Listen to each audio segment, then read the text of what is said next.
अस्सलाम वालेकुम दोस्तों। अच्छा जी, फाइनली शहबाज ने अचकन पहन ली और हलफ बर्दारी की तकरीब हो गई। लेकिन बड़ी इंटरेस्टिंग सा फैक्ट मैं इस हलफ बर्दारी का बताता हूँ कि इस हलफ बर्दारी के अंदर बहुत सारी वो बातें हुई है जो पहली मर्तबा पाकिस्तान की हिस्ट्री के अंदर हुई। अब आप सुनते जाएं ज़रा, और मैं आपको आगे की भी बात बताऊंगा कि इस सब के बाद अब ये जो एक मिक्स अचार बना है, आज भी जैसे असेंबली में आपने देखा कहीं एक जरदारी सब पे भारी के नारे लग रहे थे, एक तरफ जिया भुट्टो के नारे लग रहे थे, एक तरफ मरियम बीबी के नारे लग रहे थे, एक तरफ वो जो बलोच पार्टी है उसके नारे लग रहे थे, तो और एक तरफ एमकेएम के नारे लग रहे थे। और एमकेएम वालों ने तो आज शिकवा भी कर दिया कि हमारा से जो इनकी सेटलमेंट हुई थी वो डिस्कस ही नहीं किया, हालांकि हमने पर्ची भेजी थी।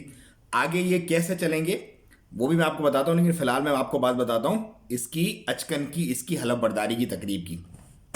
पाकिस्तान की हिस्ट्री में पहली दफ़ा ऐसा हुआ है कि एक कन्विक्टेड मुलजिम, जिसको मुजरिम बनना था, 5 अप्रैल को, 5 अप्रैल से उसको आगे लेके जाया गया, 11 अप्रैल को उसी दिन उससे हलफ उठवाया गया, आज 11 अप्रैल, अब वो कर दिया गया 27 अप्रैल तक।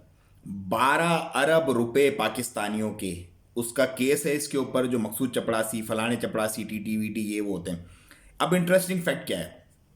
इंटरेस्टिंग फैक्ट ये है कि ना चीफ ऑफ आर्मी स्टाफ, ना चीफ जस्टिस और ना सदर पाकिस्तान, तीन मेन पोजीशंस जो कि होती हैं हर वजीर आजम की ओथ टेकिंग सेरेमनी पे, इसमें नहीं थी मौजूद। क्यों मौजूद नहीं थी? वो आवाम की प्रेशर थी, आवाम की पावर की वजह से मौजूद नहीं थी, या फिर उनके ज़मीर की खुद की आवाज़ थी कि इस चोर को, ये कन्विक्टेड जो मुजरिम है जिस पे फर्द जुर्म आयद होनी है, उसकी वजह से उसके ऊपर हम जाएं।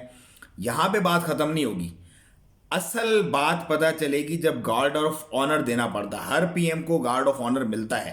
गार्ड ऑफ ऑनर क्या होता है कि सब फौजी खड़े होते हैं, खटाखट, सलूट सलूट, इज्जतदार और तकरीम और पुरवकार तरीके से पीएम को रिसेप्शन दी जाती है।